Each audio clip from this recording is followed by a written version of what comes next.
একটা কথাই বলছি, আজকের অনুষ্ঠানে প্রধান অতিথি আমাদের বাংলাদেশ কনসাল জেনারেল মোহাম্মদ আবু জাফর সাহেব। তাকে সংগঠনের পক্ষ থেকে অশেষ ধন্যবাদ যে তিনি তার মূল্যবান সময় নষ্ট করে এখানে আছেন।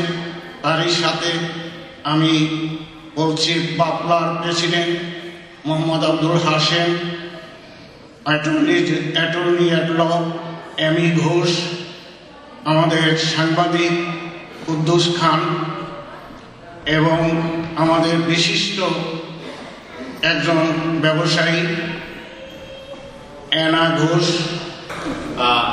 পরিশ্রমের কাজ এবং তারা নিরলস পরিশ্রম করে কোনো একটা অনুষ্ঠানকে সাফল্যমণ্ডিত করেন। তো আমি আমার পক্ষ থেকে বাংলাদেশ কনসুলেট জেনারেল লস এঞ্জেলসের পক্ষ থেকে আয়োজকদেরকে আন্তরিক ধন্যবাদ জানাই।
সরেন না আমি তো ভিডিও করতেছি, থাক না হ্যাঁ।